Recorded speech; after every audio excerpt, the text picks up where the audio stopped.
Hi friends, welcome to Saras delicious food. இன்றைக்கி ரொம்ப ஈஸியான கார அப்பம் ரெடி பண்ண போகிறோம். இந்த அப்பம் மார்னிங் பிரேக்ஃபாஸ்ட்டுக்கும் ஈவினிங் ஸ்நாக்ஸுக்கும் செம்ம சூட் ஆகும். இதுக்கு தேவையான பொருள்: பச்சரிசி 1 கிளாஸ், உளுந்து 1/4 கிளாஸ், கடலைப்பருப்பு 1/4 கிளாஸ், அவல் 1/4 கிளாஸ். அவல் சேர்க்கறதுனால அப்பம் ரொம்ப சாஃப்டாக வரும். இப்போ எல்லாத்தையும் ஒன்றா சேர்த்து 3லேருந்து 4 வாட்டி நல்லா க்ளீனாக வாஷ் பண்ணிக்கணும்.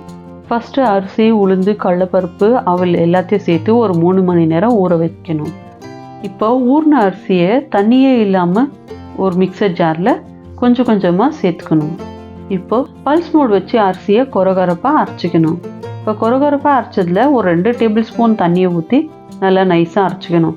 இப்போ மாவெல்லாம் அரைச்சாச்சு. இதை ஒரு 3 மணி நேரம் அப்படியே வச்சிடணும். இந்தமாரி வைக்கிறதுனால அப்பம் நல்லா சாஃப்டாக வரும். 2 மணி நேரம் ஊற வச்ச கடலைப்பருப்பு 2 டேபிள் ஸ்பூன், அரைமுடி தேங்காய் பொடியாக நறுக்குது.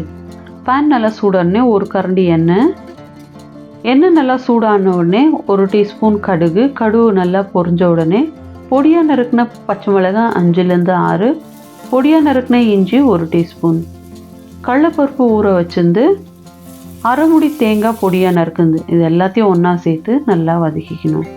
இந்தமாரி நல்லா வதக்கிட்டு அது மாவில் சேர்த்தோன்னா சாப்பிடக்குள்ள அப்பம் டேஸ்ட்டும் ரொம்ப சூப்பராக இருக்கும்.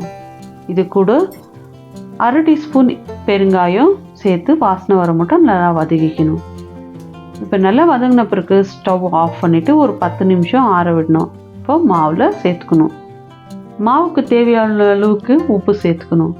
உப்பு போட்டு நல்லா மிக்ஸ் பண்ணிக்கணும். மாவு கெட்டியாக இருந்துச்சுன்னா கொஞ்சமாக தண்ணி சேர்த்துக்கணும். இல்லை தண்ணியாக இருந்தால் வீட்டில் பச்சரிசி மாவு இருந்தால் கொஞ்சமாக கூட சேர்த்துக்குன்னு தோசை கன்சிஸ்டன்சிக்கு எடுத்துகிட்டு வரணும். இப்போ எண்ணெய் ரெடியாக இருக்குது. ஒரு சின்ன கரண்டி எடுத்து நிதானமாக கொஞ்சம் கொஞ்சமாக எண்ணெயில் விடணும். விட்டுட்டு 2 நிமிஷம் ஒன்றும் பண்ணக்கூடாது, அப்படியே விட்டுடணும். 2 நிமிஷம் ஆன பிறகு கொஞ்சம் கொஞ்சமாக மேலே அப்பத்து மேலே எண்ணெய் தெளிக்கணும். இந்தமாரி தெளிக்கிறதுனால அப்போ நல்லா உப்பி வரும். கூடவே அப்பமும் நல்லா குக் ஆகிடும். இப்போது அப்பம் நல்லா குக் ஆகிடுச்சு. இப்போ இன்னொரு சைடு மொல்லமாக திருப்பி போடணும். திருப்பி போட்டு 2 நிமிஷம் அப்படியே விட்டுடணும். சைடெல்லாம் நல்லா ப்ரௌன் கலரில் வரும். இப்போது அப்பம் ரெடியாக இருக்குது. இதை எடுத்து ஒரு பிளேட்டுக்கு ட்ரான்ஸ்ஃபர் பண்ணிடணும். கார்த்திகை தீபத்துக்கு எங்கள் வீட்டில் கார அப்பம் தான் செய்யணும். இது ரொம்ப நல்லா இருந்ததுனால உங்கள் கூட ஷேர் பண்ணலான்ட்டு இன்றைக்கி இந்த ரெசிபியை உங்கள் கூட ஷேர் பண்ணியிருக்கிறேன். இப்போ இன்னொன்று ஊற்றி காட்ட பாருங்க.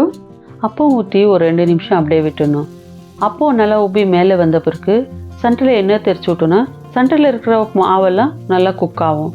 ஒரு 2 நிமிஷம் விட்டு சைடெல்லாம் ப்ரௌன் ஆன பிறகு எண்ணெயிலேருந்து எடுத்து ஒரு தட்டுக்கு மாற்றிக்கணும். இந்த காரப்பத்து கூட வெண்ணெய் இல்லைன்னா வெல்லம் சேர்த்துக்கலாம்.